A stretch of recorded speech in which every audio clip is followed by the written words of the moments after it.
Ladies and gentlemen, this is the ride we've all been waiting for. It's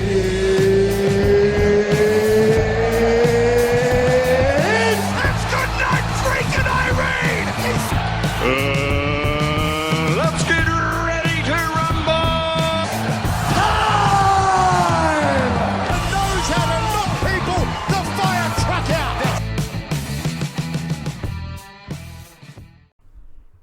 On this episode of the Fight Chase Muay Thai and MMA podcast, we are joined by Renzo Gracie black belt and pro MMA fighter Nick Fiore.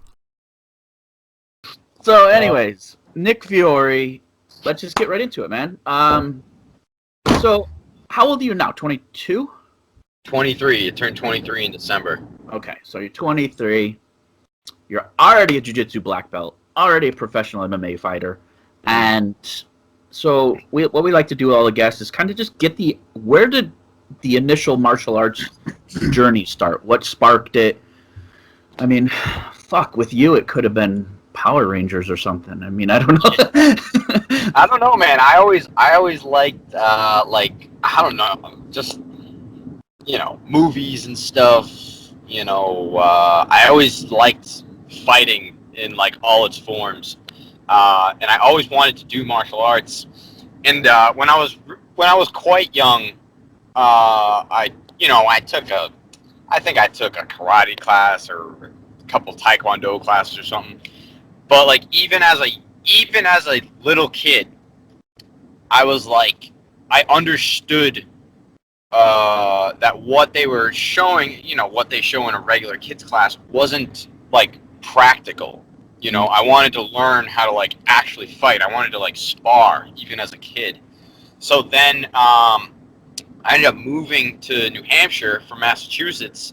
And when I moved up here, obviously you move to a new spot. You don't have as many friends and stuff. I wanted to occupy my time, and there was a gym not far from my house. So I started off doing just MMA classes, and I was hooked immediately.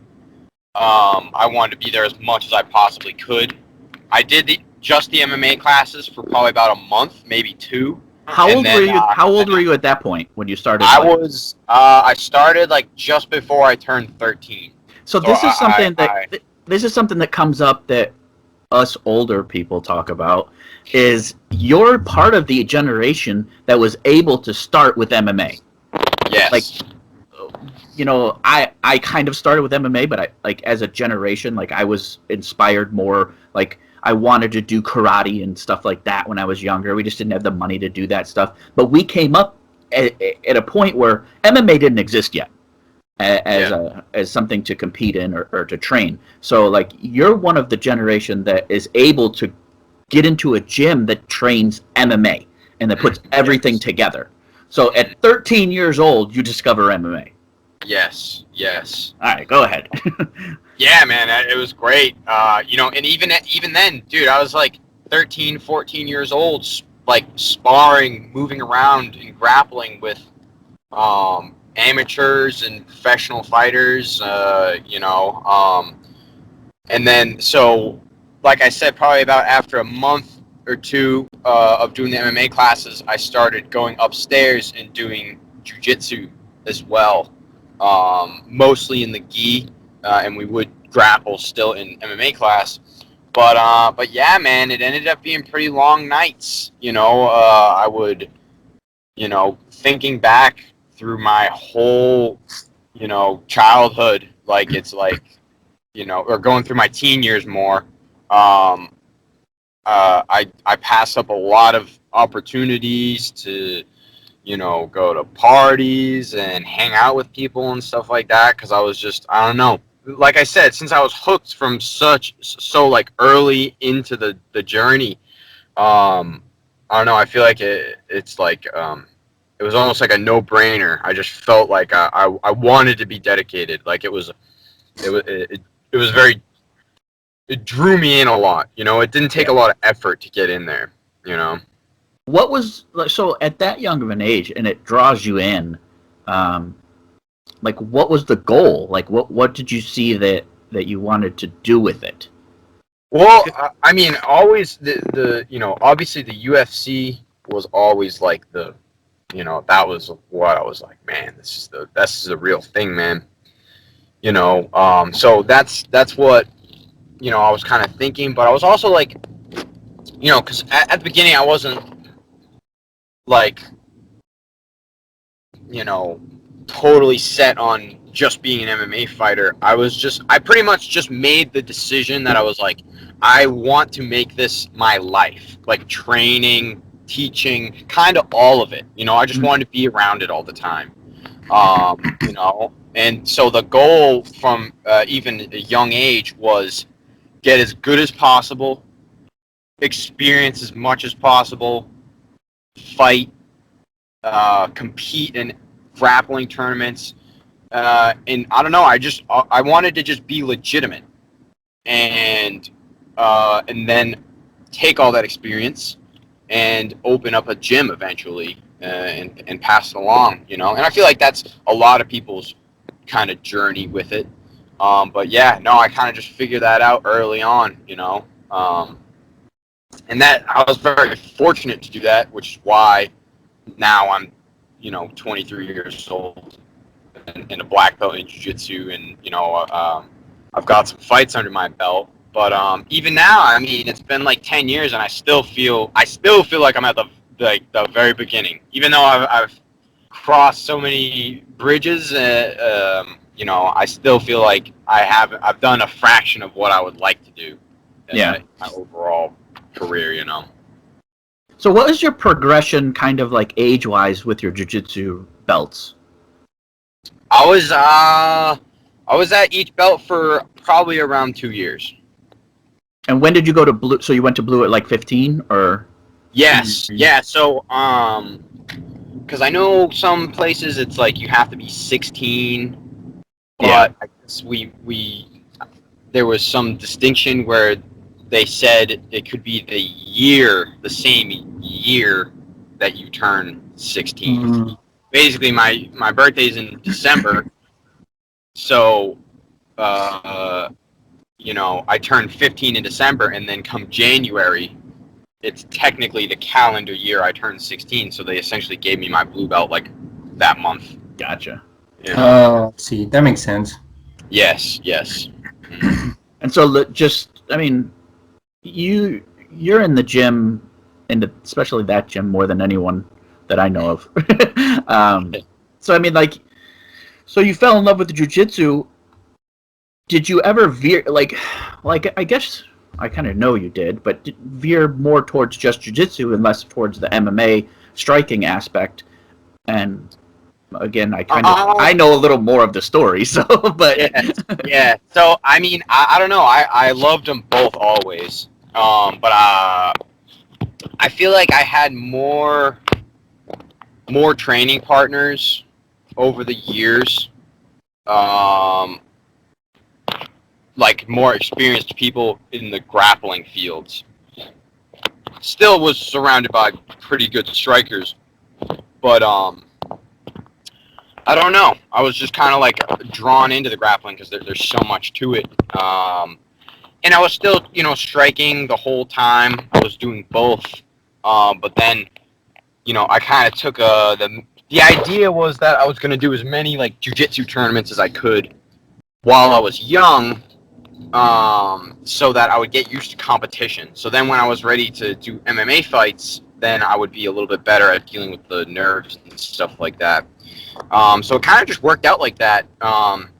But yeah, so more recently, I've been doing a lot more striking. I would say probably over the last year, maybe year and a half, I've been leaning a lot more towards the MMA side. But before that, I was doing a lot more just pure grappling. Mm. So. And so you run at Renzo Gracie's here in New Hampshire. You run the MMA program and the no-gi program and the striking program. Yeah, it's just like a fundamental striking program, and then most of the people that take the MMA classes do a little bit of everything. So we focus more on that, on kind of putting it together, strike to take down, some wall work, mixing it up striking while grappling, all that good stuff.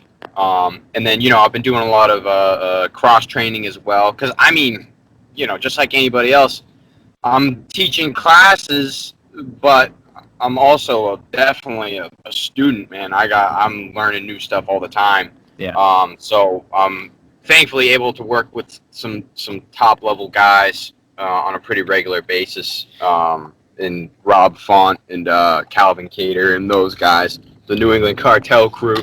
So thankfully they let me get in on their sessions and stuff. We kind of trade knowledge for knowledge. I show some jiu-jitsu, they show me some striking, and we drill and we all work together, and it works out well. Man, Calvin's last fight was insane. Yeah, ridiculous, man. Ridiculous. Man. Yeah, Calvin. Yeah, man. Max Holloway is as tough as they come. Calvin is a freaking warrior. Like, dude. Like, I was actually saying this earlier today. I've never been tested like that in my experience. Most fighters haven't. There's very few people in the world that have. And all I can hope is that if the day ever comes where I'm tested like that, I hope like I'm a fraction as tough as Calvin Cater, man.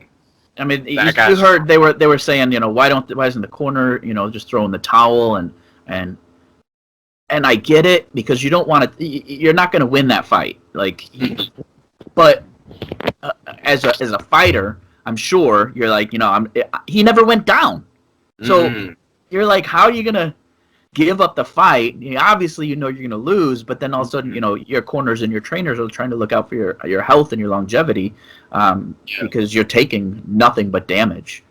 Every once in a while he would wing a punch and land, but he was getting destroyed. But that guy never went down. I mean, it was insane. That was a hell of a fight.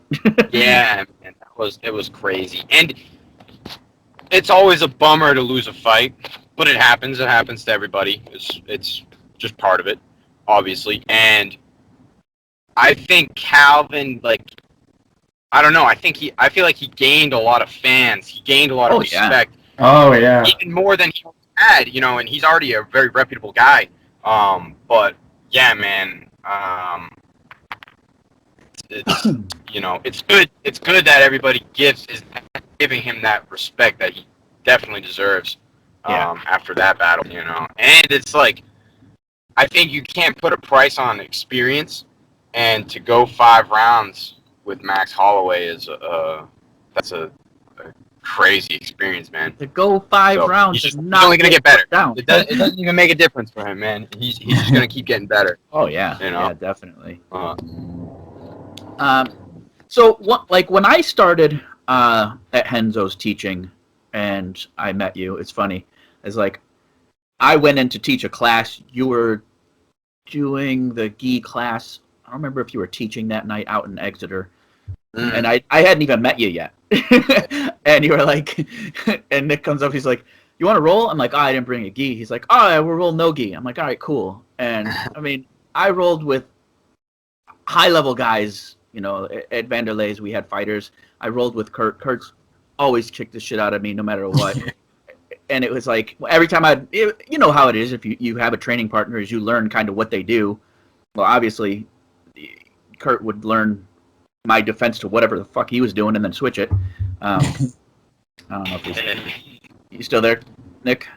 Yep. Okay. Yeah. So Nick comes up, he's like, yeah, let's roll. So I start rolling with Nick, and he's a young kid still. I mean, what, you were 18, 19, something? Yeah, I was probably...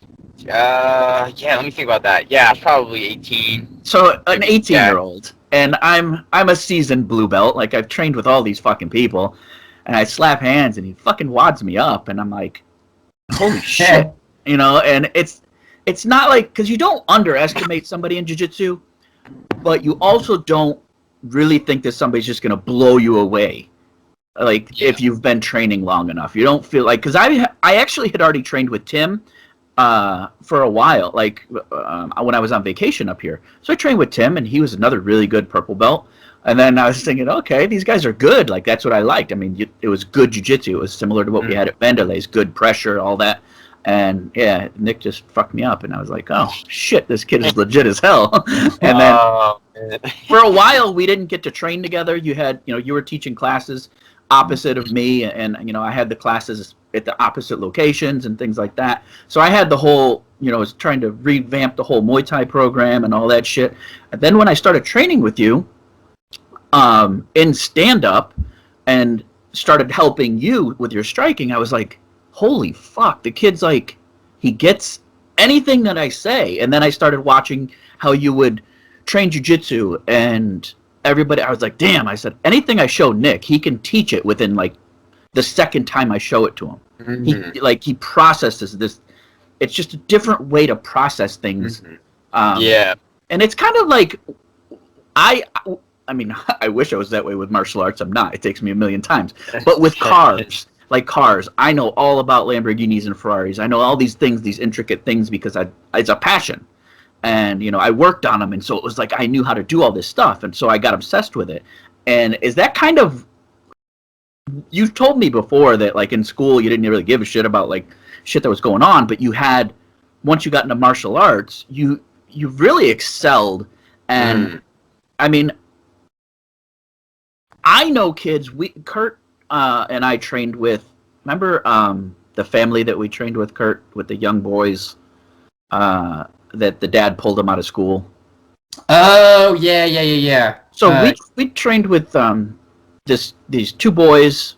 The one was he was 15 James? at the time. James. Yeah. And his dad was famous from back in the day, like.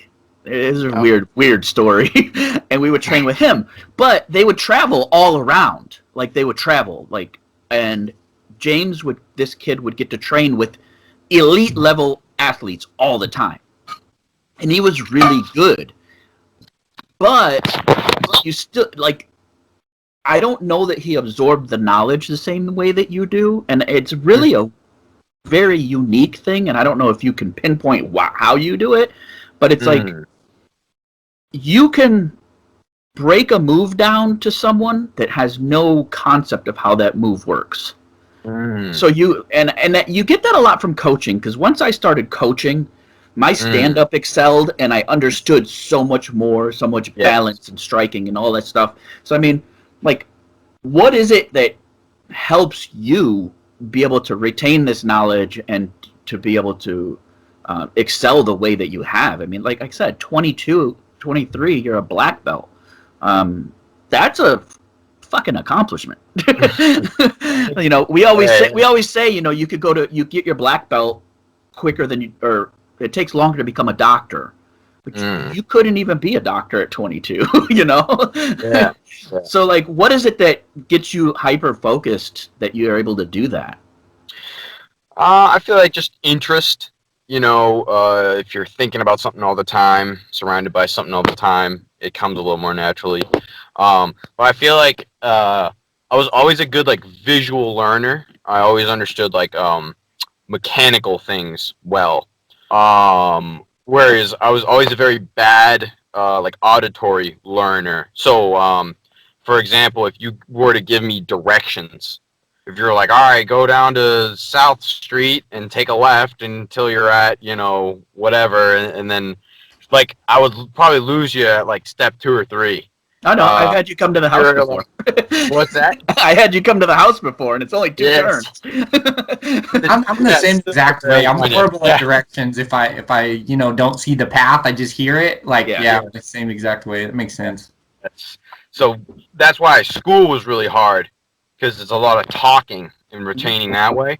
But then I started to notice when I would watch people do techniques, I could very, very clearly visualize myself doing the movements. Okay. Right?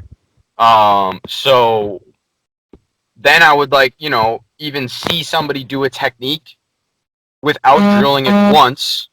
I could then start applying it on, like, resisting opponents because I just understood it. Like, I don't know. I feel like my mind to body connection was always pretty strong. and I feel like it just helped me just pick it up quick. And there's exceptions. There's certain, really finesse oriented fancy leg entries and stuff like that I might need to see it a couple of times, maybe practice it before I can apply it on somebody. But for the most part, I would say the majority of techniques, I could see it and then start applying it pretty much right away. But I mean, nothing substitutes mat time. So that I think I would definitely attribute that, mostly to any success I've had is just hours. Yeah, that and you have that dedication. Whether it has to do also, I mean, did you have any other jobs other than working at the gym? Yeah, I've actually had a bunch of shitty jobs, man. So basically from the age of 10 on, I had a job, at least something.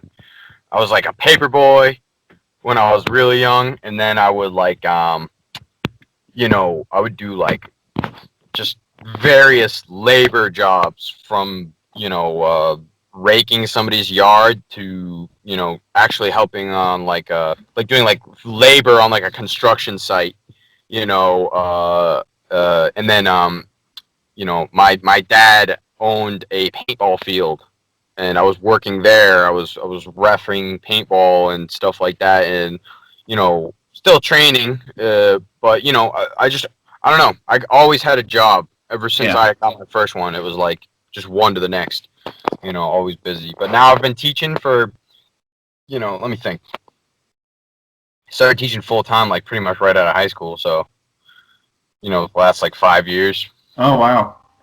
Yeah. And I love it. I love it, man. It's just like anything else. I feel like there's no perfect job that you're going to love 100% of the time. Some days I'm like, damn, like, you're tired. You don't want to go teach and run a class. Especially because if I'm teaching the class, I'm going to train in that class. Mm-hmm. So it's like, it's not just very rarely if I'm like really sore, really beat up, and maybe I already did a session that day or have another session planned, that I'll only teach in the class and not do anything else. But it's nice. It's nice to just be around it all the time. I'll take it over a 9 to 5 any day. Any day. So when you started competing, what age did you start competing? Do you remember like your first tournament? Yeah. Our first tournament, I did a Naga tournament. Probably about 6 months into training. Okay. So I was like 13. I was 13. I don't even think I was 14 at that point yet. And yeah, I think I like won my first match and then I got like killed. I got like killed my second match. And and then I would just do them every now and again after that. Did a lot of federation tournaments, IBJJF, a lot of gi. But then, probably the last 2 years I've been primarily focusing on no-gi. Yeah. And then, like I said, the last year and a half, more MMA driven. All right, so I have a question that kind of leads into something, but I don't, you were just sick. Like, we don't have to leave this in if you don't want to talk about it. So you let me know if you want to, is that cool? Yeah, that's fine. Okay, yeah. So I don't know anybody else has had it. So you recently had COVID. Yep. And so, like, how did that, like, what happened? Like, obviously, you don't know where it came from, but I mean, like, the experience and all of that, like. Yeah, so it was pretty much like I thought I was having like allergies. I would get like a mild headache and a little bit of like sinus pressure. Nothing bad. It really did feel like I'm allergic to like dust and like pollen and stuff. It felt like that. And then one day I woke up and I was brushing my teeth and I noticed I could not taste the toothpaste. Oh. I was like, that's not normal. And yeah, especially something like toothpaste that has a very strong taste normally. And so, and then once I noticed that, I was like, I gotta go get tested. So I went and got tested. Both my roommates got tested. everybody had it.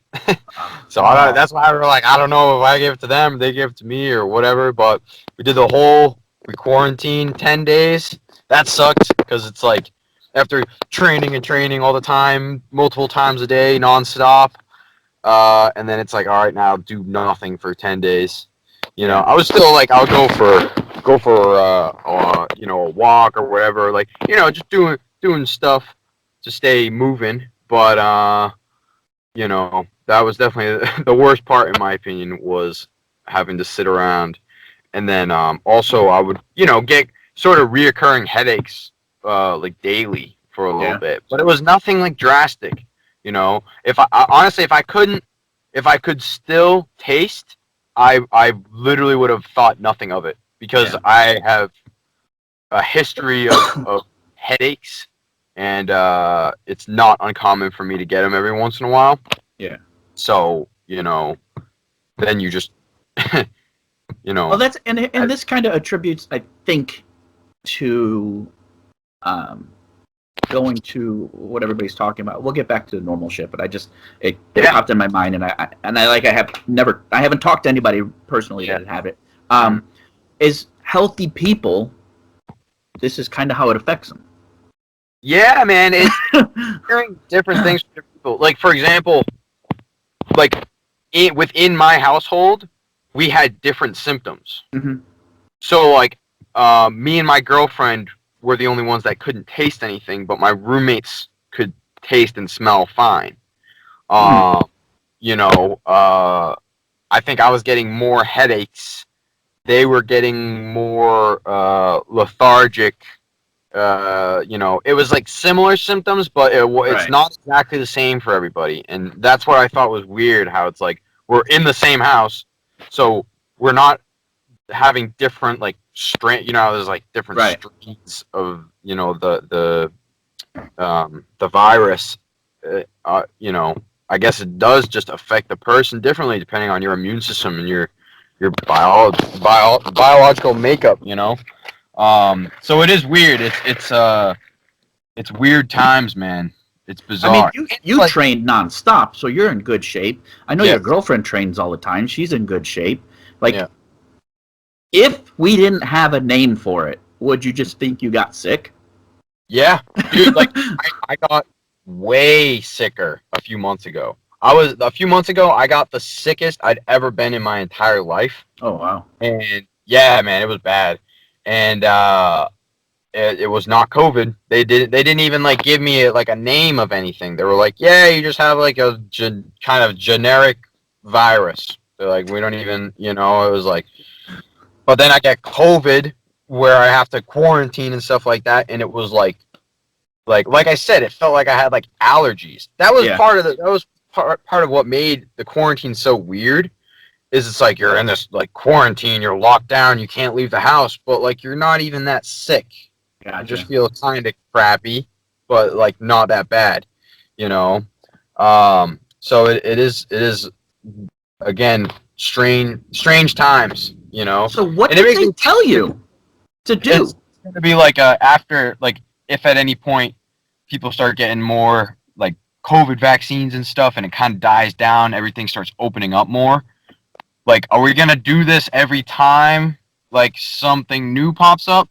Like, when there was, like, swine flu and bird flu and SARS and stuff? Is it like, are we going to do this every single time any new thing pops up now? Is this the new norm? You know? I don't want to get into all of that, because that's a whole... But, like... A lot of time to think about it, so I was like... No, I mean, I could go on for... I don't want to do all that. But, like, so... What did the doctors tell you to do? Like, if we get sick, if you get strep throat, you get all these antibiotics, you get all this stuff. I've never heard anybody say, "Well, yeah, I had to take this vaccination or this medicine, and I had to get a shot." Like, nope, they didn't give you anything. They just... So how is it so bad that we're not even? It cures itself, but if you have pneumonia, you'll die if you don't do something. If you have strep throat, you can really fuck yourself up. But this is the worst disease ever in the world, but it'll fix itself in 10 days. And it's just, it is weird, man, because it's like one of those things like, yeah, if you are compromised already and you get sick, like it'll fuck you up way worse. But anything will do that. Yeah. If you get any other sickness that compounds on top of being weakened already, it's gonna be worse. Yeah. You know? So I don't know. I don't really know what makes this that different than everything else. Other than, again, we're not gonna go too far. Whatever the agenda of all of this is. Yeah. Yeah, I don't know. I'm not an infectious doctor, so it's hard to say. But just speculating, you know, it's like, it's just weird. It's so weird, you know. All right, back to jiu-jitsu. Yes, back to the topic. So you started competing. Like, do you like competing? Is it, you know, you like the challenge? Do you just do it for the experience? Like, what is competing for you? Yeah, as far as jiu-jitsu. Yeah, I like it for the experience. Because it's like the ultimate test. It's like, all right, you've been working all this stuff in the gym. Now go try it for real. This is where it counts. You know, it's good to have it on your resume. You know, I feel like people like to know that their coach has like been there, done that. You know, and you know, it's like having your dad there for you. You always have somebody in between you and the unknown. You know. And but yeah, competing. I like competing when I'm in the match. I don't like competing waiting for the match because you know how it's like an all day thing. You get there at 9 a.m. and you don't go on until noon, and then it gets pushed back till 1:30, and then and then you compete once, and then you got to wait an hour for the next match, and it's just a lot, you know. So I don't like that element of it. But yeah, man, it's definitely more of an experience thing. I do it for the challenge. Yeah. Where it's like, all right, put it to the test now, you know? I mean, I saw that you just did that sub tournament at that new gym, and you won that. And so that's a cash money prize. Are you? Yep. You're more gonna. Would you focus more on those now because they're coming up like Submission Hunters. They just did one. What was the one in Vegas that they just did? High Rollers? High Rollers, yeah. They just gave out a shitload of weed. Yeah, pound of weed if you win. Joe Schilling just competed in that. Yes. And I think Jake Shields won. Jake Shields won it. Well, I could see that, but Joe Schilling I was like, you're a badass stand-up fighter. I didn't even know I mean, obviously, you train jiu-jitsu just training with all the guys, but I didn't know it was like that. Yeah. But so it's like the prize. What's that? I said he just wanted the prize. Yeah, right. It's like pound of weed, say no more. Yeah. So like, is that stuff coming up on like kind of your radar that you could focus on doing those? Yeah, I would say it definitely motivates me more to get in there and do that. And that's also nice because it's usually a little more organized. You know, it's not like the refs are trying to run hundreds of matches all day. It's like you're kind of, one at a time, not as many, there might be 12, 15 matches or whatever. So yeah, I'd say the cash prizes definitely are a motivating factor. But now I'm trying to balance like training for what I have coming up, because I've done a lot of like training simultaneously. Like I'm doing MMA training and then I'm also doing like jiu-jitsu training. Yeah. And I feel like especially now competing against like higher level guys, now fighting at a professional level, everybody is getting better and more refined in that specific field. So I think it is tough, while possible, it's tough to be at like an apex level at both at the same time. So I'm trying to focus more on really honing in on one thing and then doing that one thing, So as of right now, there's not really many, MMA shows happening right now, but I've kind of been betting on when that one does pop up. Yeah. Being ready for that. You know, that's probably why I'm not really jumping on the competition wagon right now. Just because when I do, I want to be like really honed in on the pure BJJ side of it. You know. Gotcha. So like, when did you make your MMA debut? I was 18. Okay. When I had my first amateur fight. And that was good. That was a long time coming because I actually did a whole camp, made weight, and then my would-be opponent ended up passing out in the sauna, and he had to pull out. And then I was training for another fight, and I hurt my knee, and then I want to say I had one more opponent pull out before I was even able to get my first fight. So I have like 7 MMA fights, but I've probably done like 12 or 15 camps just because I've had guys drop out and get hurt and stuff like that. I mean, even the couple times that I cornered you is like we had the one guy show up that couldn't make weight. It just, that's at an amateur level. It's so easy for somebody just to go, I don't want to do this anymore. There's no money on the line. There's nothing on the line. They just kind of bail.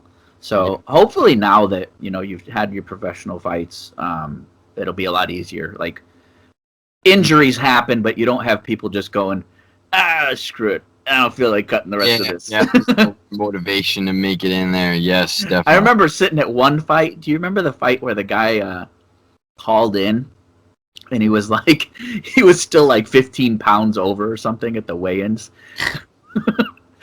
Like, oh yes. It wasn't yours. Was funny because I normally fight. I've fought at 145 and 155. Yeah. But my normal walk around weight, I'm like in the 170s. I kind of move around, usually around 170, 175, give or take a few pounds. But we were gonna fight at like 170 because we like couldn't find anybody. So like we were just like, fuck it, let's just do this one, man. Yeah. And then again the guy was just like way over and called in and like didn't even try really, Yeah. But like I said, I mean, you shouldn't run into that as much anymore. Getting opponents. I mean, we don't have the biggest pool of fighters up here. And we just had Jeff on. We'll have that episode out. Jeff is the CEO of Tough Enough, and so we talked to him about all that stuff. Fighters that are not in areas that have a great exposure, and man, they pay for you when you get there. You make an effort to get there, and he said, then get fights, and obviously now you're pro, but he was telling us that he just signed the Tough Enough, the amateur organization, just signed with Fight Pass. So like amateur fighters are going to be on Fight Pass now, and he's going to start doing pro fights again. So that's pretty cool. Nice. It's a really good organization. Yes. Yeah, that could definitely be some potentially heading out there. Because I'm not opposed to, going out of the way. But I figure especially when they have to fly you in, they're going to give you a tough guy. They're going to throw you to the wolf. Especially, like, I don't know if after, like, with lockdown and everything, after, like a year of no activity, I'd like to get like maybe 1 or 2 fights. Get shake off the ring rust, get in there, and then maybe start like branching out more, fighting tougher guys to move up ranks. As much as I like the fight anyone, anywhere, anytime mentality, I try to be smart about it, because it's like. You got to be thinking about longevity, and building a resume. I feel like that's what you got to do to make it to the higher levels of the sport, because it's so unforgiving. So unforgiving. It's got the highest highs and the lowest lows. So I think I got to experience both of those with you. So I think so, yeah. You were there for me with winning a big ass trophy and getting dropped on my head. And I remember we walked in. We walked in, Kurt, to one of his fights, and where he's going to the cage, and they had this fucking trophy that was bigger than bigger than us. 6 feet tall. Yeah, and still have it. Yeah, still have it. Yeah. And he goes, we're like, that's going home with us. And yeah. We didn't even. We weren't. It wasn't even like we knew that Nick could fight for it. It was just like, nah, that's coming home with us. Yeah, it was kind of jokingly, but it was like, nah. It. And then the funny thing is that trophy wasn't even supposed to be your fight for your fight. Yeah. But it was like you got like fight of the night or whatever it was, and they're like, yo, you deserve this. And so I don't even know how the hell we manifested that to happen. But that was pretty cool. That was great, man. That was a great fight. The kid was talking trash online. Yeah. I remember it was funny because I had the belt. I had the 155-pound title for a Premier Fighting Championship, which is more out of deep into Massachusetts. So the only reason we didn't like go back and keep defending the belt for that organization was because as much as I like fighting just for the experience and stuff like that, it definitely helps to get paid for your efforts.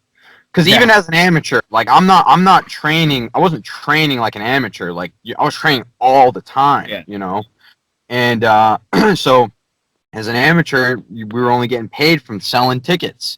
So when the fights are in Manchester, 20 minutes away from my gym, we would sell a ton of tickets. Yeah. Right, and totally make it worth my while, win or lose. I would make a nice chunk of change, and it would reward me for my efforts at least. But then, going down there, when we fought down there, we sold like literally like less than like 15 tickets, So it was like 3 hours away there was. Yes, exactly. So it's like, okay, so the day before we would have to like go down there and either drive down and weigh in, drive all the way back, and then do it again the next day to actually fight, or drive down, get a hotel, stay down there. And then they wanted me to fight in New York for like $500. And then I was like, I'd like to, but it just didn't really make sense. So long story short, this guy basically thought that I was just saying no to him. Because I think they were trying to get us to fight. Yeah. And they thought I was like, no, like I won't fight this guy. Even though I was just saying, no, we just probably won't fight for this organization as a whole. Yeah. And this guy like made this big post online and like tagged me in it, and all his friends were talking crap and stuff. And I didn't even say anything, but it definitely put a bit of a fire in me where I was like, this guy's gonna get it, you know? And doing the conditioning and just working really hard, and I got in really good shape. Went out, worked my stand up a little bit more than I had in the past. Went in, got the finish, and got a big ass trophy for it, man. And it felt good. Just the way it felt like the planets aligned for me that day, man. Right. Awesome. That was good. You were definitely determined. Kurt, you got a few questions, yeah? So kind of one of the things, kind of going back to what you were talking about a little bit earlier, like jiu-jitsu competitions, especially where you got to wait around all day. Do you like any type of process to like handle those nerves before you go out there and compete? Like, do you have a... Yeah, I mean, I feel like everybody's a little different. For me, I find like I get I joke. I try to joke with guys around me. It's funny. I feel like honestly sometimes it's sometimes I gotta kind of lay off it, because I'll find myself like shooting the shit with the guy I gotta go compete against next. And I feel like I don't know. You don't want to be too relaxed where you're not gonna go after him.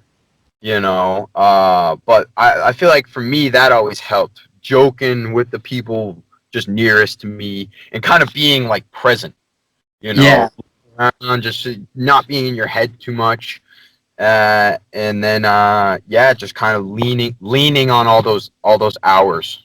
But dude, I no shame, dude, I get nervous as hell before I compete, man. But it's always before. I notice, like, when I compete or am fighting or anything like that, I'm wicked nervous.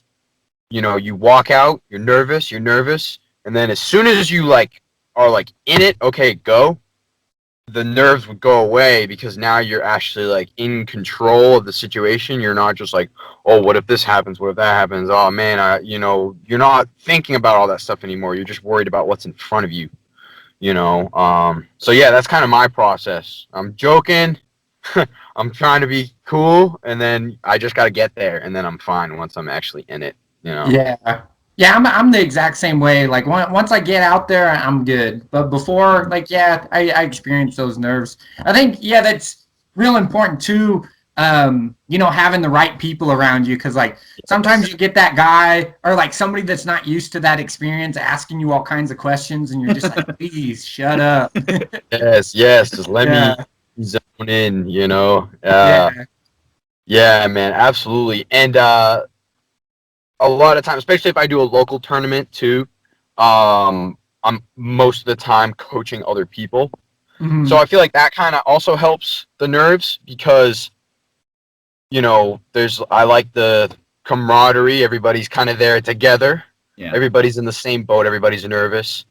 And then also, you know, people kind of start to lean on you as their coach. To, like I said earlier, you know, you're kind of what stands between them and the unknown. So, you know, I'll coach other people. I try to kind of talk other people through it. Just relax and just do your thing. Just do what you normally do in the gym, you know. You know, Professor John Danaher, I use his quotes all the time because they're just that good. He talks about like there's like a story about when he was a kid, the stuntman came to his school and was doing stunts, and he like walked across a plank that was like high in the air or something like that. And then he had the kids walk across the plank when it was on the ground, and he said it's the same thing. The rest is just like the setting is just like an illusion, because ultimately you're just walking on this board. Same thing with competing. You know, just because it's a competition, you're still just rolling with somebody like you do every day. You know? So It is a really good analogy. Yeah, I follow him on social media, and I don't even follow him that closely. But every time I see something, I'm like, oh, yeah, that was really good. That was really good. Yeah. His technique stuff is obviously second to none. The guy's just amazing. And then I love his posts online. Yeah. You know?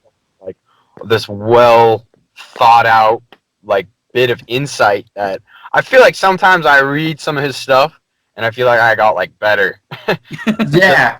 Reading it, because it's like, you know how like so much of jiu-jitsu is like understanding like conceptually, like if you understand certain concepts, it kind of takes you further than just like, oh, like a set of steps for like one technique. If you understand like a concept that you can kind of just apply, then you know, sometimes that just takes you further, makes it easier for you. Yeah, because you can apply it to so many different scenarios. You know, like if it's just a technical aspect, it's just like, oh, just for this one move. But if you understand a concept, it's like broadly applied. Yes, exactly. And that's one thing that I feel like Professor Kevin Landry, who I received my black belt from, he's a Renzo Gracie black belt, and he, I feel like, did a good job at teaching me conceptual things. Whereas then, you know, I'm you know, you're kind of always studying the art of watching matches online and you know, BJJ Fanatics DVDs and stuff like that to kind of get more of the pure technique, the more specific stuff. But I feel like, you know, he definitely gave me a good sense of concepts coming through the ranks. When I started, and I feel like that's hard to teach. Go ahead. I was just saying, I feel like that's hard to teach, because it, you know, it's like it's easy to memorize just the technique, but to kind of teach somebody how to think, you know, it takes time. Yeah. So yeah. When I came to the gym, I obviously Still into my blue belt, and I remember the first time I rolled with one of Professor Kevin's students, and he was there. It was at a health seminar, and I was like, "Oh man, I got health Gracie, and Kevin's over here," and I'm like, "I'll just do my thing." I rolled with one of the guys, and I did well, and we were done, and I said to Kevin, I'm like, is there something that I should change or do different? And he's like, no, you're good at what you do. We're just going to fine tune it. And that gained a lot of respect for me, because training with Kurt, training with our coach Leandro Lorenco, Sidney Silva, we had a bunch of coaches, and I built kind of my base. Yeah. And I really we like hammered it in, and we had a very MMA influenced, style. And so when I came over, we had done things, obviously, just two different parts of the United States. And for him just to be like, it showed me immediately that he wasn't one of the guys that are like, well, you're going to learn Gracie Jiu-Jitsu or whatever the style, the 10th planet, or he was he's like, no, you're good at that. We're going to make it better. And that's the things, anytime that I ever rolled with Kevin or had Kevin point something out, it was like minor stuff, but it was like, oh, okay. Yes.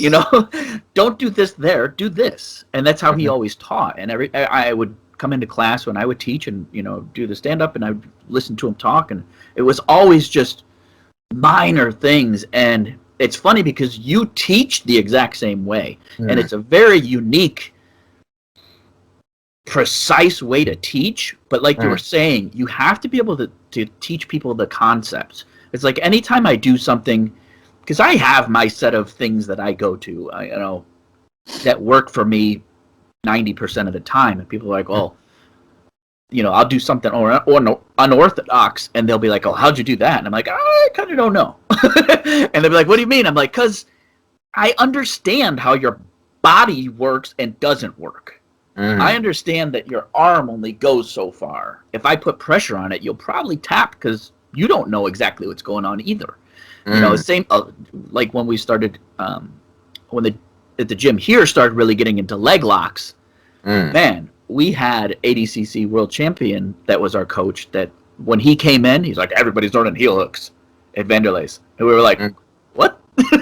And we all learned leg locks, and we were doing it for like, that was just part of our game. And so when we started doing it here, I was like, oh, I have a good defense. I know the mechanics of what hurts and what doesn't. And that's the thing, like you were saying, is people can learn the moves. But if I only learn the moves, and you'll panic if you get in the position and you don't know what it feels like for a body part, like chokes are kind of, we know that when they're tight. But manipulation to joints and things, if you don't understand it, you might freak out. Or the counter to that is like a heel hook, is you don't feel the pain before. And you haven't trained with somebody that's brought you to that edge that goes, all right, if I go any farther, you're fucked. And so you don't understand that concept, and then you get hurt. So it's like people, like you were saying, people do have to understand the broad picture. And like I always tell people, learn body mechanics, understand body mechanics. That's like the biggest thing for me because I'm not good at, here's the move, A, B, C, D, E. I'm not good at that, because how often when we train do we roll that you get A, B, C, D? You might get A from this and then thrown it at D on the move that you wanted. You know what I mean? Like you got to that position a different way. But what if you've only trained like how to get into a triangle from one position? Well, that triangle's useless if you're not in that position. But if you know how to use a triangle and you know the concept, you go, oh shit. Maybe I could get it from top. Yes, what do you mean? Like, you understand the idea of one arm in, one arm out. Yeah. It's like anytime you can apply that, just boom, start triangling people. No, absolutely. yeah, man, the concepts, and especially because something like jiu-jitsu, where it has like so many variables as to like how they can position themselves. It's like, okay, their hand could be here on my bicep, it could be in my armpit, it could be cupping my tricep. You know, it's like there's just so many variables that to sit down with somebody and explain like every single one of those scenarios, it's like it would just take too long. Right. You know, but if I can give you a concept of like, for example, like guard passing, you know, if I sit there and I show you this tight technical guard pass and stuff, that's great. But especially for like a newer person, it's hard to progress through the step 1, 2, 3, 4 in a systematic way. But if I go there and I tell you pass to one side and then redirect and pass to the other side, like that concept holds true. And then, you know, you start seeing guys redirecting the legs and actually passing guard that way, you know, even if I didn't show them anything, I just told them, you know. So that's, you know, that's very helpful to show people. But yeah, man, it's fun. I like it. I like teaching it to people. I like figuring it out, you know. It's just problem solving. Yeah, that's all it is. That's why I feel like it you know, for me at least, it always helped that I understood, like, you know, like I said, mechanical things, you know, because it is it's just logical, very logical. You know, I can't tell you how many times, and I'm sure you guys can agree with me, there's been so many times where, you know, you're in a situation or whatever, or you're having a problem with a technique, and you ask your question, you know, why doesn't this work? What can I do to make this happen, or whatever? And you get the answer you're looking for, and there's a moment of like, oh, that's it? Yeah. Like, oh, that makes sense. I mean, I don't know why I didn't figure that out on my own. But it's like, you can't really, you know? You can't, it's hard to, there's so much to figure out, you know, because of all those variables and stuff. But. What else you got, Kurt? So, just a couple more questions. Some things I like to ask, you know, the competitors on here is, like, what loss or setback do you think you've learned the most from? That's a good question. I feel like I learned a lot from I have one loss in MMA. I learned a lot from that one. Not as much like technique wise, but more of like what I'm looking for out of like a camp. You know what I mean? What type of training should I be? How much sparring should you be doing? How much conditioning work should you be doing? You know, because it's like, it is a balance. It's that balance, you know. So I would say, yeah, probably that MMA loss was like a really definitive learning curve. But yeah, lots of losses from competitions, you know, just learning how to be more efficient, fine-tuning everything. So yeah, I would say I've definitely learned from every loss I've ever had, but that was probably the biggest one. And like I said, interesting that it wasn't just techniques. It was like everything, like what you want to be doing before the fight, what you want to be, you know, working on. Yeah. So.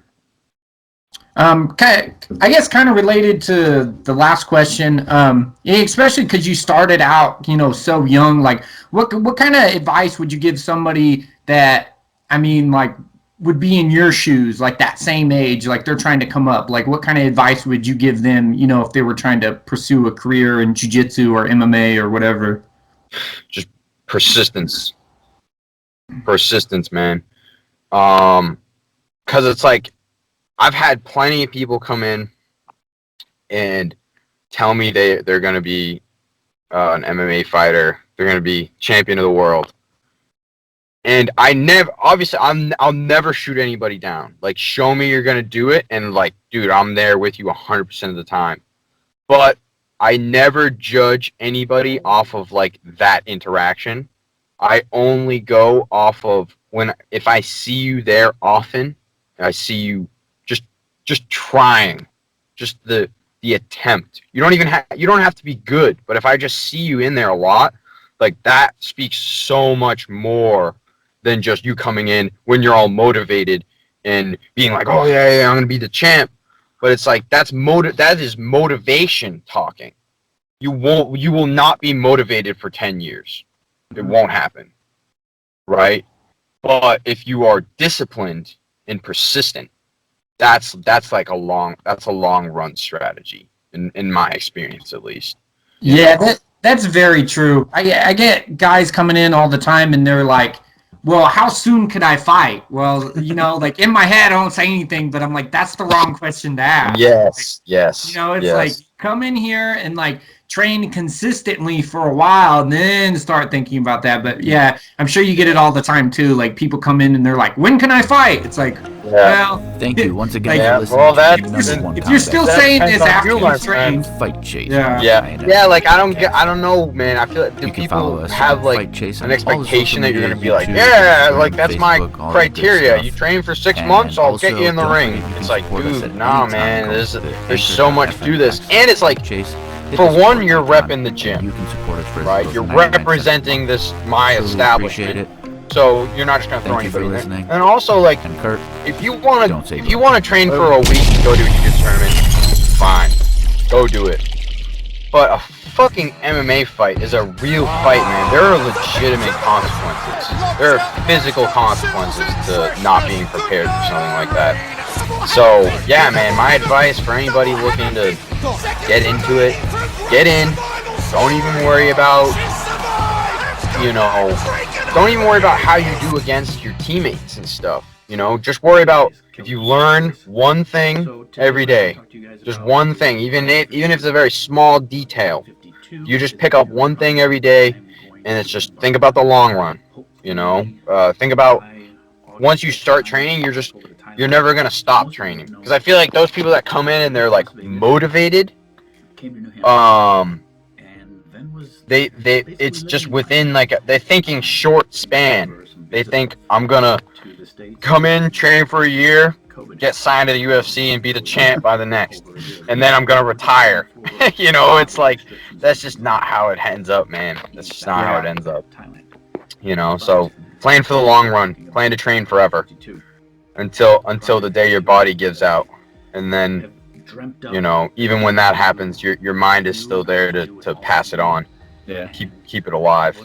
Yeah, I feel like that's very good advice, because like, just taking one thing away from each training session is real good advice. Because I remember back being like a blue belt and rolling, with like purple or brown belts, and I'd be like, man, I'm never gonna beat these guys.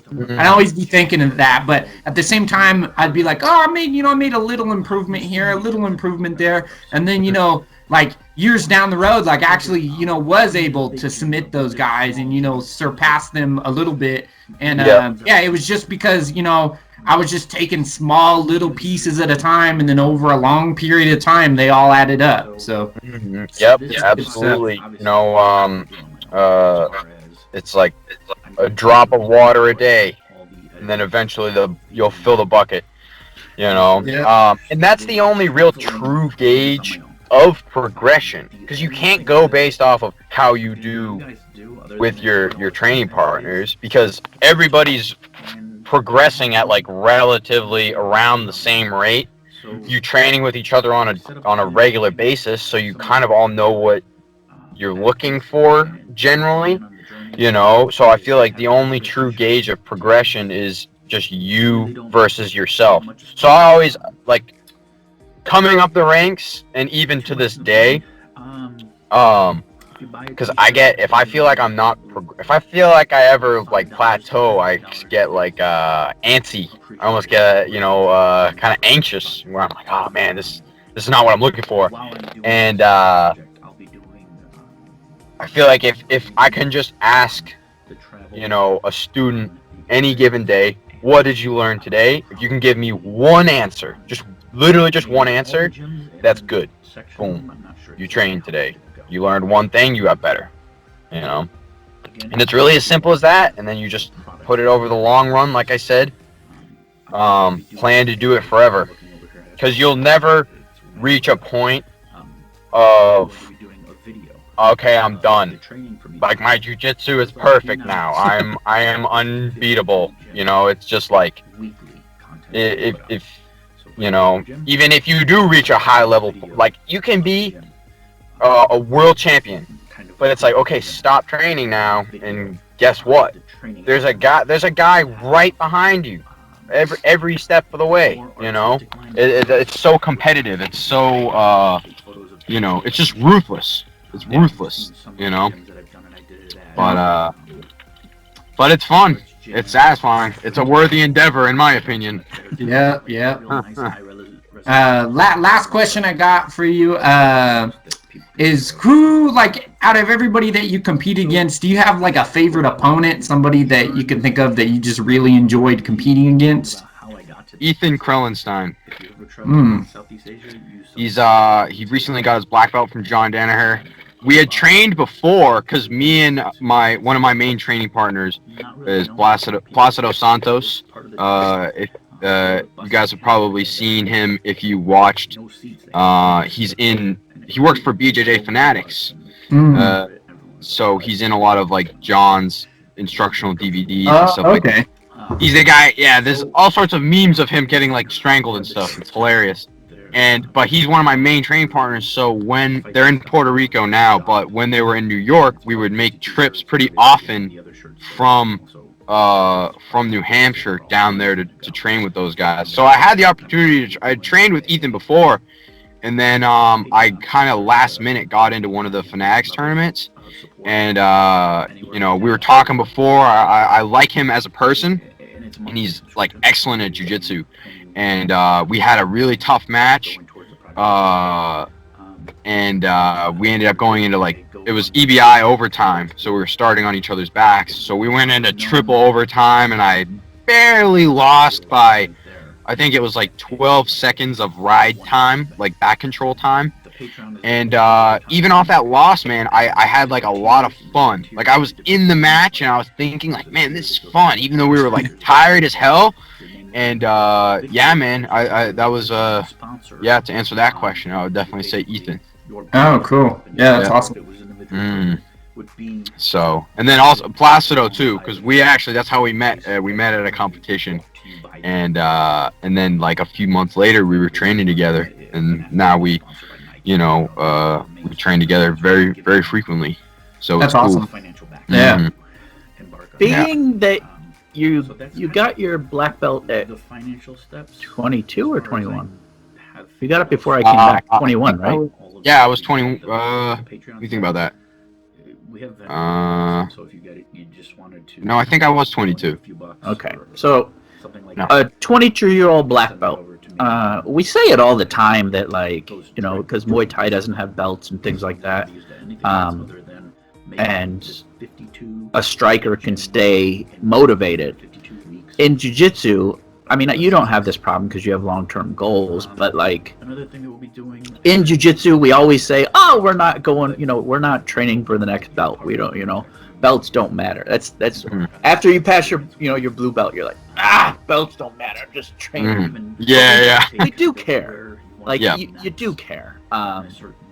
And you hold your belt in high regards. I always kind of call it like you're defending your belt. You're training at a level that represents that belt. So now at 22, you're a black belt. So you've reached the top of the mountain. Obviously, there's stripes and things like that. But at 22, you don't get any more belts. You don't have that next motivation.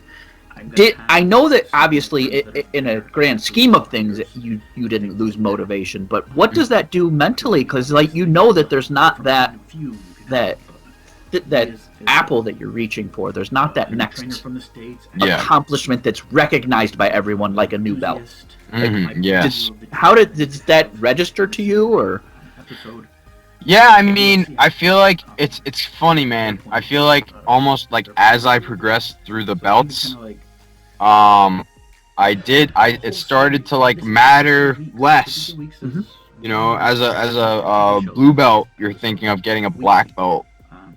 Like it's like, you know, you feel like you'll have all the answers by then, I guess.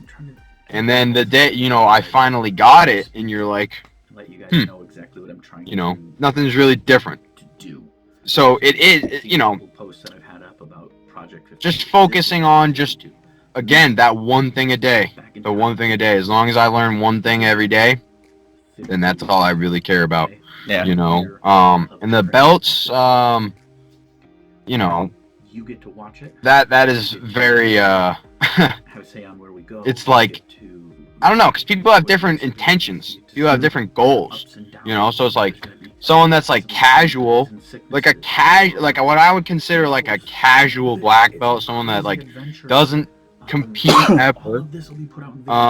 They don't train that hard. They've been training for a long time, but they kind of just, you know, some people just, they just kind of do their thing. They run the classes, they kind of chill.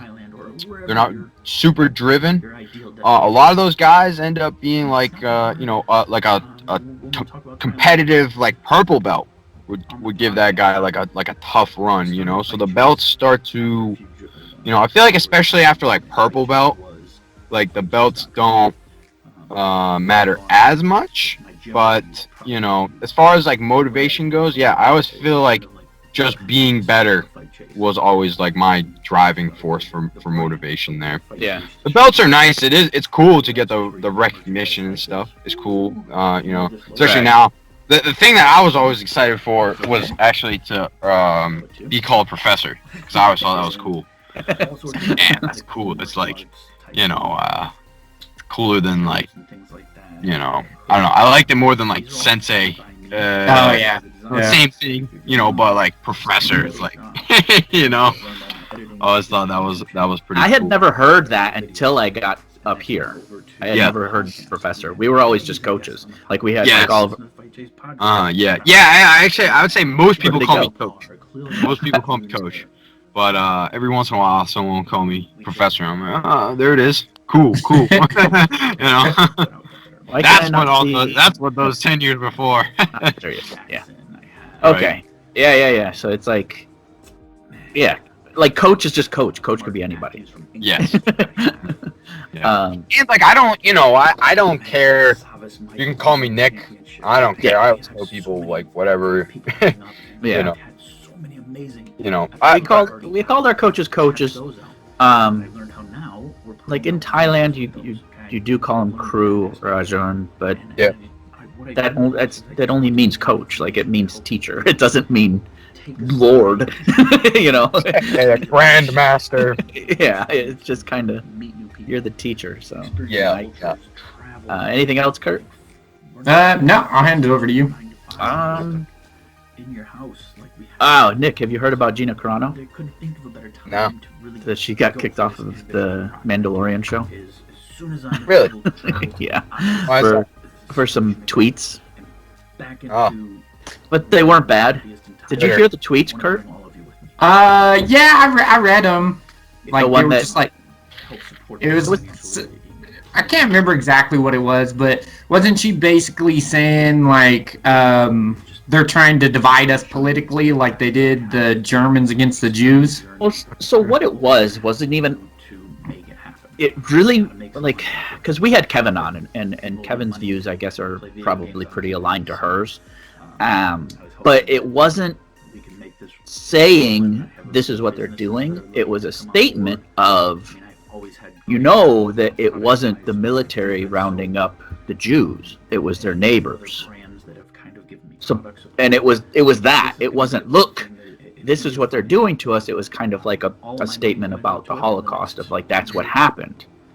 And like, I was watching something this morning, and it was a Jewish guy talking about it. He's like, I don't like any comparisons to the Holocaust. That's ridiculous. But what she said isn't wrong. Like, she's not wrong. Like, that's what happened. Maybe a bit extreme. Well, with all I didn't read the tweets. With all the things that are going, well, she also had some sort of Trump support at some point too. Well, they got mad at her too because she posted a meme of somebody double masking It was like something funny about somebody double masking, and they got mad at that too. And if she had posted half of the stuff that Kevin posts, like Kevin posts like 20 a day or something, and the problem is just that weird cancel culture that's going on. And, you say anything that somebody doesn't agree, you're not allowed to have any opinion other than what the people that are canceling everyone have, which is really weird. Like, you can only have their opinion. Weird because, like, so much of, like, you know, it's like, America, you can, freedom of speech. Like, you can say whatever you want, and everyone can fuck off, you know? But it's like, it's kind of not like that anymore. You really can't. You can't say whatever the hell you want and, like, not face a penalty for it, you know? Whether they... Have a you know, conversation. there's a lot of deplatforming people where, you know, they just can't get a message out anymore, you know, but it is a little sketchy though, because it's like, okay, well, where do if it's like this now, in 5 years, are they going to start arresting people or something like that? You know, that was like, well, they already arrested us, right? They arrested the guy that was paddleboarding in California when this all went down. Like, they arrested people for going to parks. It's like, I get it. Okay. I mean, again, I don't want to get into all the weird COVID shit. It's like, it's insane to think that any of this is happening. You can't have a conversation. And that's what was always the thing is, you know, we could have different opinions, and I have different opinions than lots of people. But I don't care what, like, it's not that I don't care what your opinion is. I just understand that it's a different opinion. It doesn't mean mine's right or yours is right. It doesn't mean yours is wrong. It doesn't mean you're not allowed to have it. That's racist. It's like, you're calling everyone racist. Well, it's funny because that's like the blanket term now. It's like if you say something that somebody doesn't like, even if it's like not what they say it is, if they put that stamp on you, you know, it's a trigger word. It's like if you call somebody. What I was thinking about is, like, once you call someone that, right or wrong, there's going to, especially if the media is doing that, right? So if the media says racist, or what's the difference between them saying racist or rapist or molester?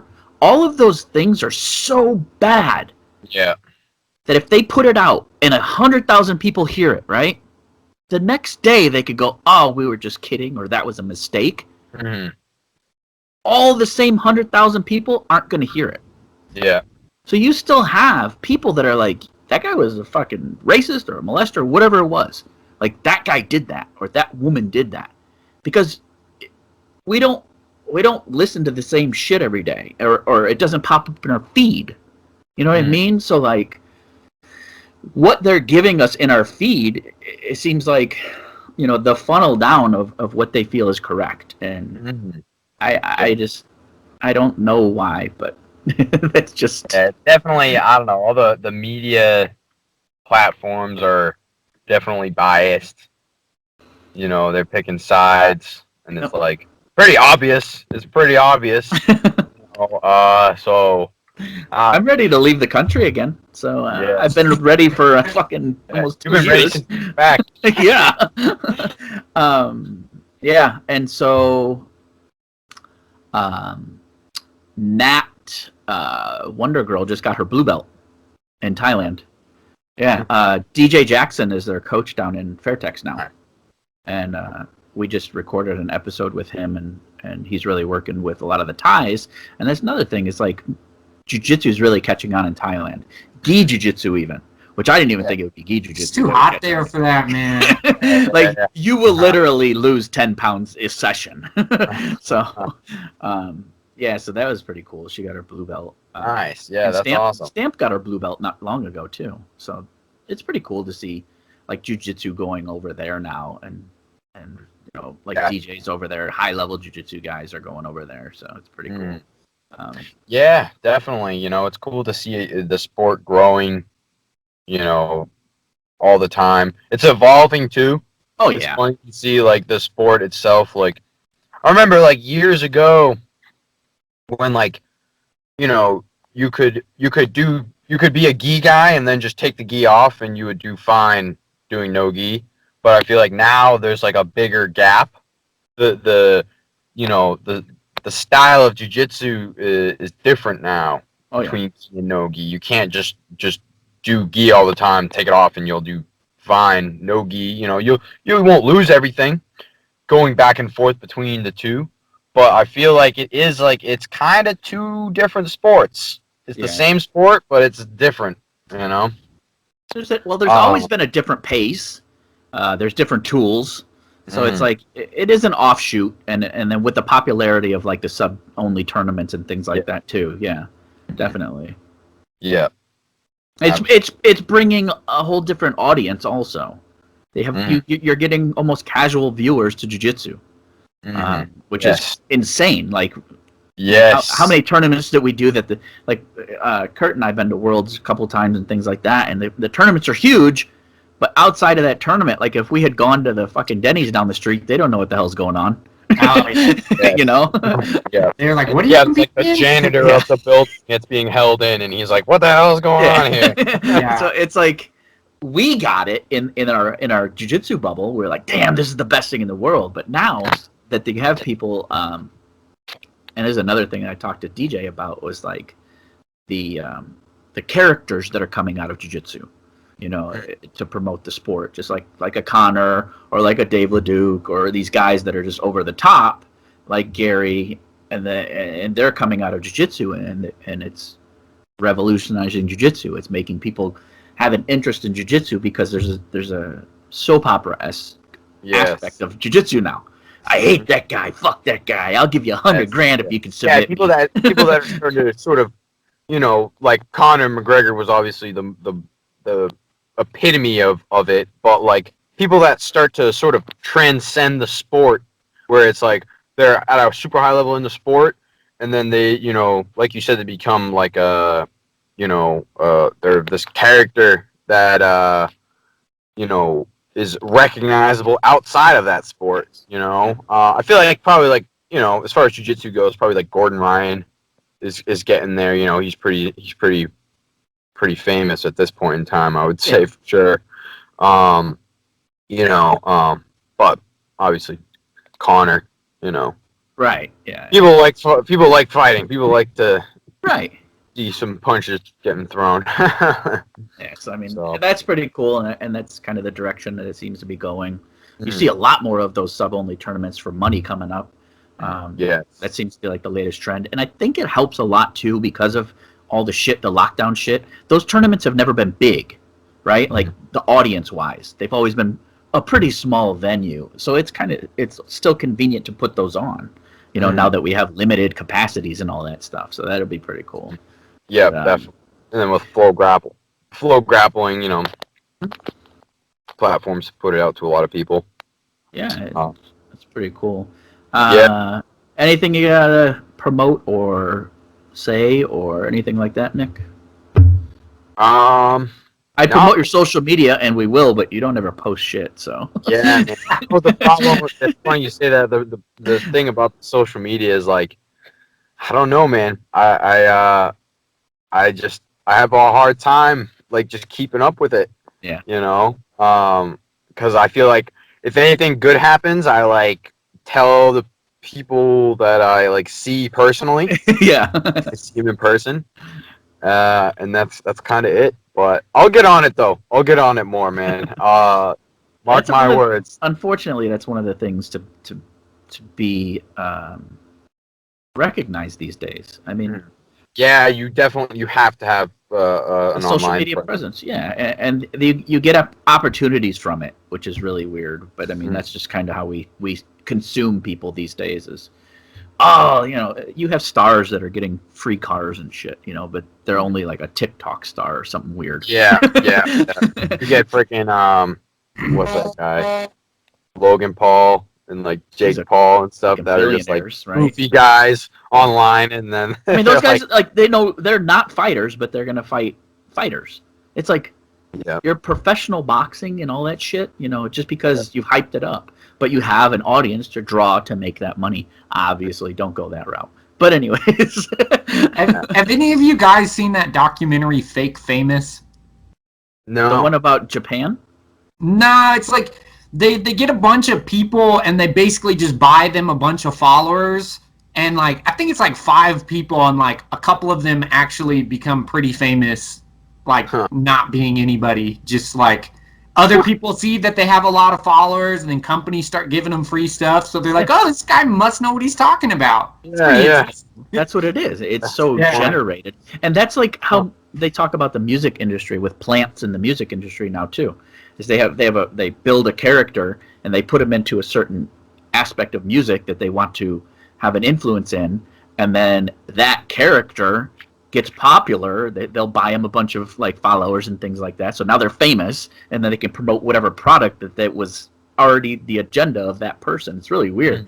But you said that. I watched a documentary on becoming famous because in Japan they have a culture of white people being famous, just going to Japan to be famous. That's it.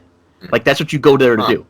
And so these guys, Australian, I think they were. I think they were Australian. So they go there, right?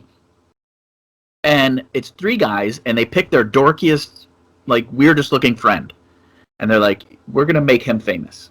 And so they moved to Japan, and within like a month, he was in commercials because he was just a white guy, and then he was real weird looking, and then he was in movies, like he went to this random casting agency, and they were like, we take care of white foreigners, and we put them in things. And so like his first thing was like some ad, and he was just a guy, and then he was in like a TV series, and then he was on like billboards and commercials and shit. And so they were there for 2 years, and he kind of became famous. And then they were like going through the whole process of how do you make someone famous, and he created this fucking character where he would be like in a sumo diaper and then had this weird thing on his head, and he would go out in public and they would take pictures. It was really weird, but that was like, they showed that you can become famous just by doing weird shit. Like as long as you're present. Yes. Often. Yeah, exactly. If you're posting consistently, that's what, like, because I get it all the time is like on Instagram or anytime you talk to like an influencer, you have to be consistent. You have to be posting this many times a day. You have to post this time a day. It's like, God damn, that's a whole nother job. Now I understand that's why people have jobs of social media managers. So that's a whole nother fucking thing to do. It's pretty cool. But anyways, man. All right, Nick, I don't want to hold you up too much longer. It's been good talking to you, and I'm sure I'll see you soon. But we'll get some work in shortly. Thanks for having me on. Oh, of course. It was awesome. Like, shout out to anybody. Gracie, New Hampshire, all the guys over at that gym. New England Cartel, Haverhill Inner City Boxing. I got a lot of great guys that I've been able to cross train with. And hey, Mom, you watch this. Here it is. To watch it. Yes. Your mom's your biggest supporter now. Come on, I know that. Yes, it 100% is. So, that's awesome. Sweet. All right, thanks for being on, guys. Thank you, man. Thank you. We'll talk to you later. All right, sounds good. All right, bye. Yeah. Thank you once again for listening to the #1 combat sports podcast, the Fight Chase Muay Thai and MMA podcast. You can follow us on Fight Chase on all the social media, YouTube, Instagram, Facebook, all that good stuff. And also, don't forget you can support us at any time going to the anchor.fm/fightchase, hit the support icon, and you can support us for as little as 99 cents a month. We truly appreciate it. Thank you for listening. And Kurt, don't say boom. Boom.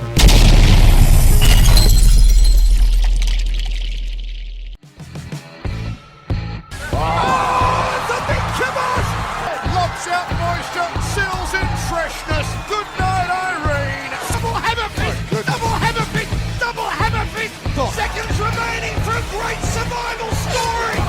She survived. It's good night, freaking Irene. Hey guys, Kelly from Fight Chase.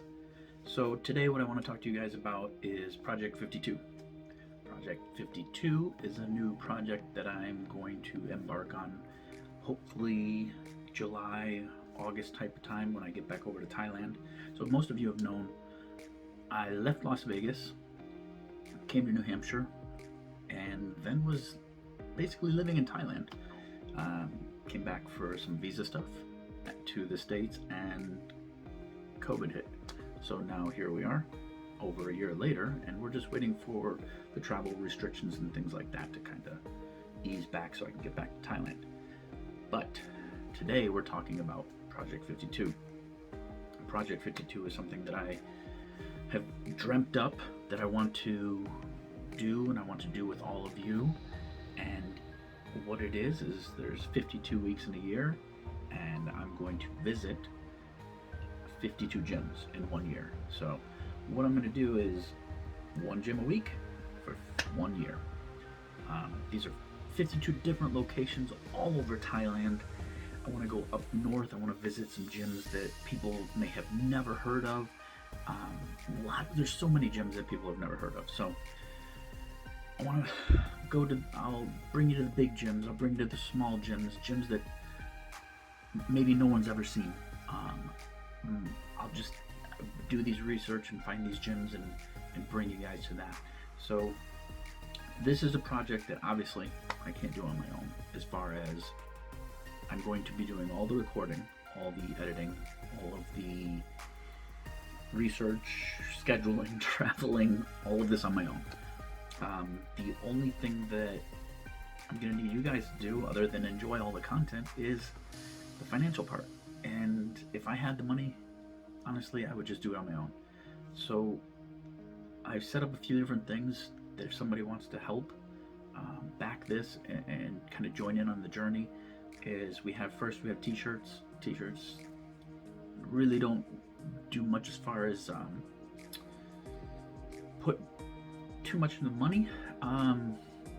If you buy a t-shirt, I believe I make probably $5, but that $5 is appreciated. It'll go right into the fund for the project.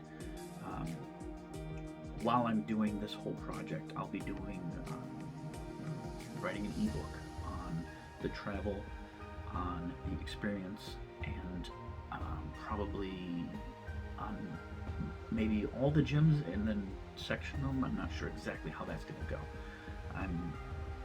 So again, that'll be one of the products that's going to come out of this. I'm going to be doing I'm looking over here, I apologize, it's where my notes are. I'm going to be doing a video of the training from each gym, just like I do now, but this is 52 gyms.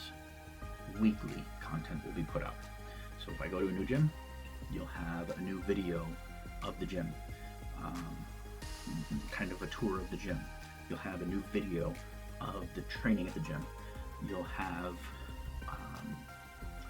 more artistic line photos with my nice DSLR. I'm going to take photos of each location. You've seen some of the gyms that I've done, and I did it at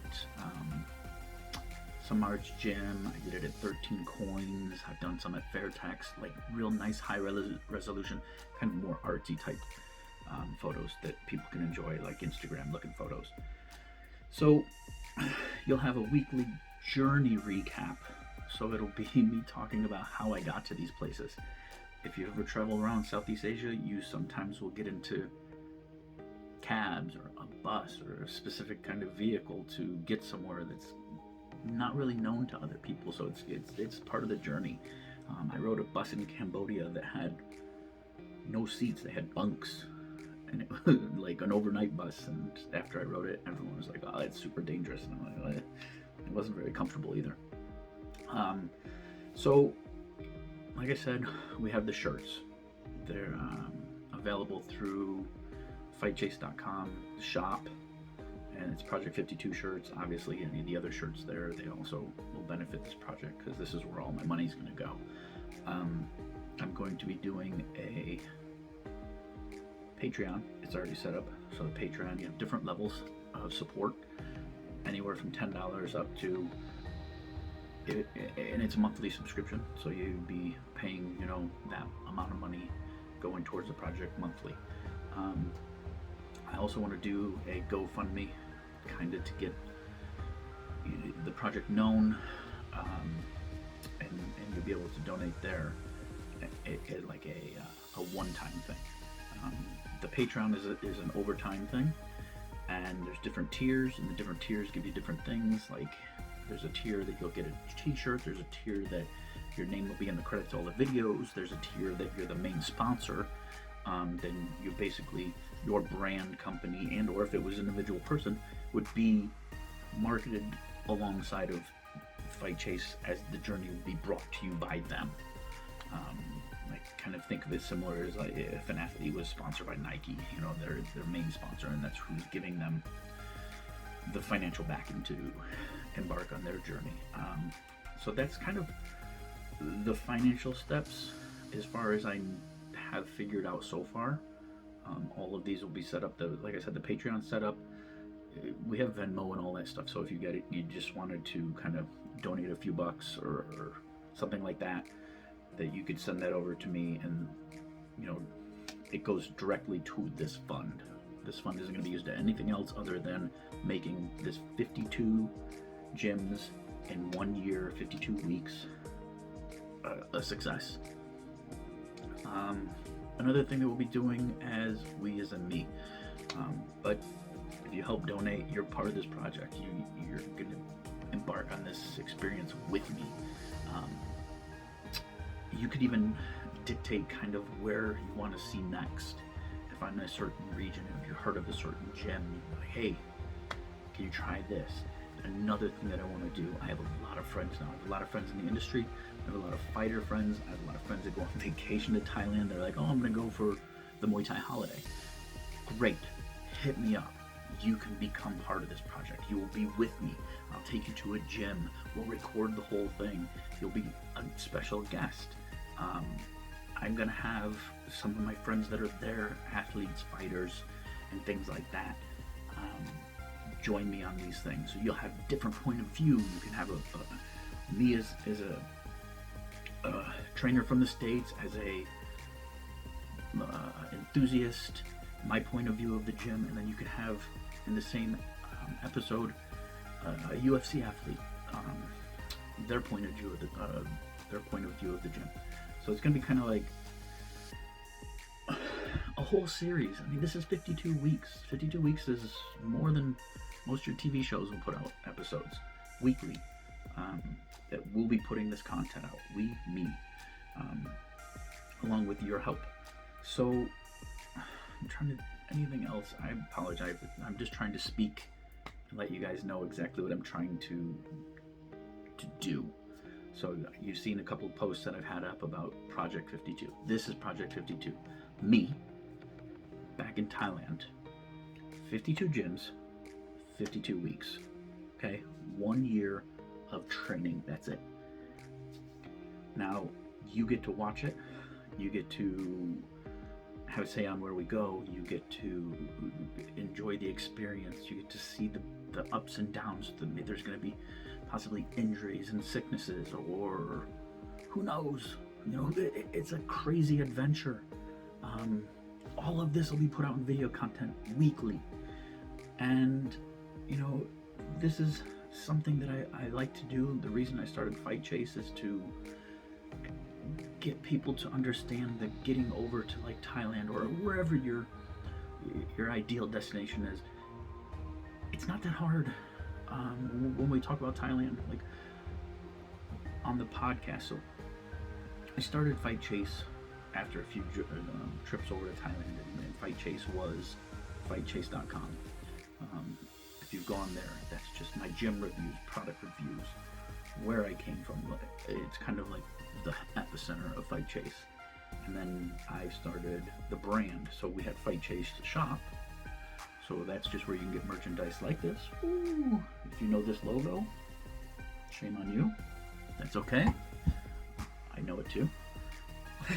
And all sorts of different like cool martial arts type of shirts and things like that. I have hoodies. And these are all designed by me. I come up with the designs. I figure them out. I've learned Photoshop. Same as I've learned all my editing for doing the YouTube channel. Learned how to edit all the videos. And that's gone over to the podcast. We've had amazing guests on the podcast. If you haven't listened to the Fight Chase podcast, check that out. We've had John Wayne Parr, Khalil Roundtree Jr., We just had. I mean, we have so many episodes that I haven't even put out yet that are amazing fighters, and I have DJ Jackson. I have, I have Mark Matthews from Ink Master. I have, Savas Michael from One Championship. We have so many people coming up, and we've had so many amazing episodes that are already out. So check those out. But I learned how now we're putting out videos with those, okay? So I've learned that aspect of it. And what I do with all this is I just want to give you information to help you maybe take a step to make a journey to see that we need to be out and we need to experience things, you need to meet new people, experience cultures, travel. Like, we're not made just to do the 9 to 5 and be stuck in your house like we have been. So they couldn't think of a better time to really go for this ambitious project. Is as soon as I'm able to travel, to be out of this situation again and back into where I'm the happiest in Thailand, I want to bring all of you with me. I want to bring everyone with me. If you don't even help support this financially, please just join the journey. But this video is just me trying to show you the passion that I have, explain the journey, what we're going to have to do to make it happen. Got to make some money, unfortunately, but people get money to play video games on TV, so I was hoping that we can make this get rolling. I have a few businesses that are looking to come on board. I mean, I've always had great hope product-wise with like Defense Soap and a few other brands that have kind of given me product support. So this is going to be a big thing. That it's going to be a financial thing. All of my money is going to go to it for the next year to make it happen. And, you know, that's what it is. Project 52, guys. Let's get it happening. If you come to Thailand, you're part of the show. If you're at home, you're enjoying the show. So thanks, you guys, for listening. Hope you understand how much this means to me, and let's make it happen. Have a great day.